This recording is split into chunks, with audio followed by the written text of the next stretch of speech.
사도신경 고백하심으로 오늘 새벽 예배를 하나님께 드리겠습니다. 나는 전능하신 아버지 하나님, 천지의 창조주를 믿습니다. 나는 그의 유일하신 아들, 우리 주 예수 그리스도를 믿습니다. 그는 성령으로 잉태되어 동정녀 마리아에게서 나시고 본디오 빌라도에게 고난을 받아 십자가에 못 박혀 죽으시고 장사된 지 사흘 만에 죽은 자 가운데서 다시 살아나셨으며 하늘에 오르시어 전능하신 아버지 하나님 우편에 앉아 계시다가 거기로부터 살아있는 자와 죽은 자를 심판하러 오십니다.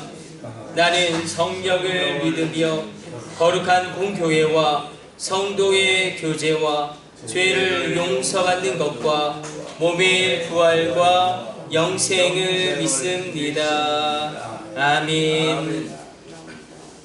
찬송가 212장, 찬송가 212장 찬송 드리겠습니다.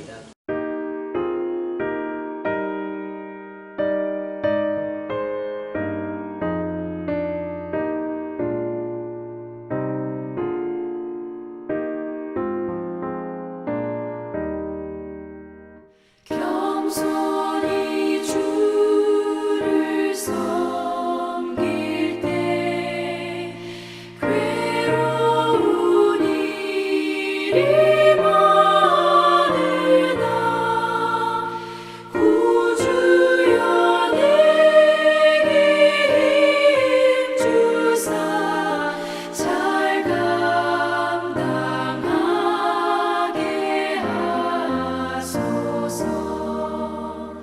인자한 말을 가지고 사람을 감화시키며 갈 길을 잃은 무리를 잘 인도하게 하소서.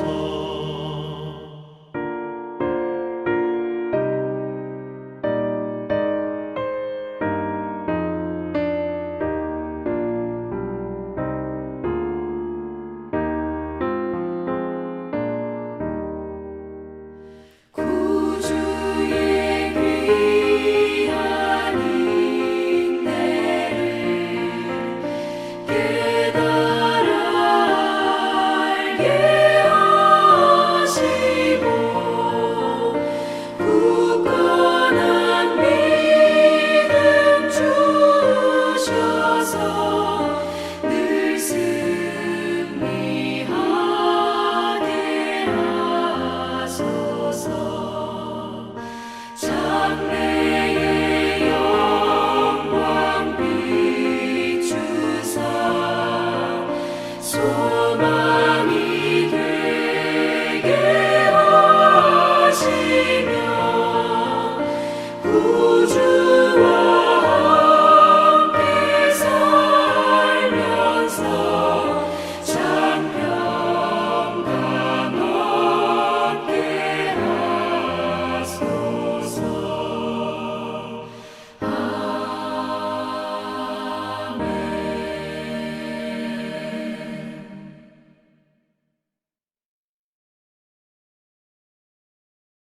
창세기 4장 10절로 15절까지 말씀 우리 한 절씩 교독해서 읽겠습니다.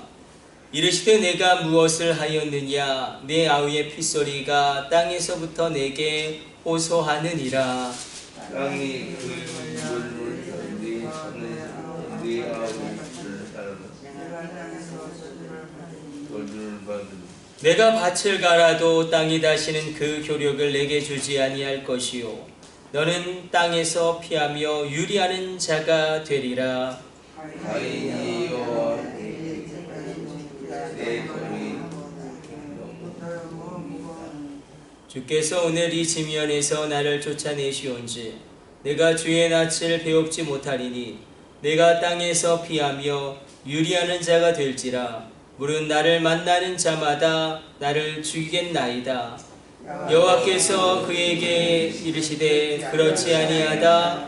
가인을 죽이는 자는 벌을 7배나 받으리라 하시고 가인에게 표를 주사 그를 만나는 모든 사람에게서 죽임을 면하게 하시니라. 아멘. 오늘 보면 창세기 4장 14절은 많은 이단들이 옛날부터 이야기했던, 그래서 봐라, 아담과 하와 가인과 아벨밖에 없는데 아니 가인이 나를 만나는 자마다 나를 죽이겠나이다 이렇게 말한 것을 보면 이 태양계의 아담이 첫 번째 사람이 아니다, 이렇게 주장하는 이단들이 많았습니다. 그런데 신천지도 그렇게 이야기하죠. 그래서 창세기 1장을 영적인 질서의 재창조라고 이야기하고 진화론도 받아들이고, 그런데 우리가 전통적으로 두 가지를 기억하자고 계속 말씀드렸습니다. 첫 번째는 생육하고 번성하는 축복을 아담과 하와가 받았다. 그리고 4장 3절에서 이야기하는 것처럼 세월이 지난 후에 라는 단어를 통해서 일정 기간 세월이 지났다.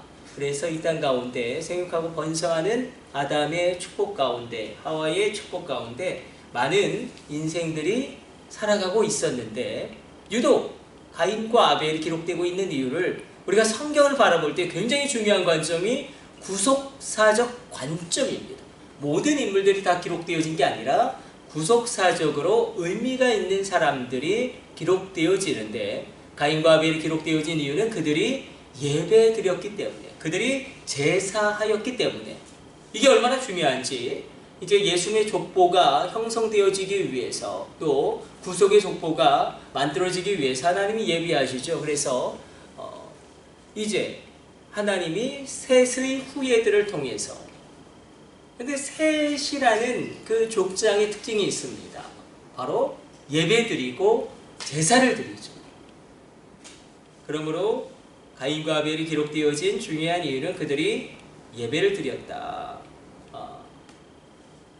그럼에도 불구하고 우리가 그래서 이렇게 볼 수 있습니다. 이 수많은 인생들이 살아가고 있었는데 예배드리는 인생들이 있었고 예배드리지 않는 인생들이 있었다. 그리고 가인과 아벨의 예배가 중요하게 부각되어진 이유는 아벨은 자기 자신을 먼저 예물로 드리는, 하나님은 정확하게 예배를 받으시는 게 아니라 정확하게는 예배자를 받으신다. 아벨과 그의 제물을 연락하시는데 그의 제물 이전에 아벨을 연락하신 것입니다. 그것을 통해서 오늘 말씀 가운데 가인이 이렇게 이야기합니다. 오늘 14절을 보면 나를 쫓아내시온즉 내가 주의 낯을 배웁지 못하리니 내가 땅에서 피하면 유리하는 자가 될지라. 가인의 중요한 특징이 하나가 있습니다. 자기 중심적인 인생을 살아갔다는 것입니다. 자기 중심적인 인생을 살아갔기 때문에 자기 중심적인 인생을 살아가다 보면 하나님이 귀찮은 존재로 전락할 수 있습니다. 하나님이 귀찮은 존재가 될 수가 있어요. 자기 중심적인 인생으로 살아가고 자기의 방법과 뜻대로 예배하다가 하나님께 이렇게 하나님이 기뻐 받으신 예배를 드리지 못하는 그런 상황 가운데, 그런데 그가 하나님의 얼굴을 뵙지 못하는 것을 두려워한다는 게 이상해 보입니다.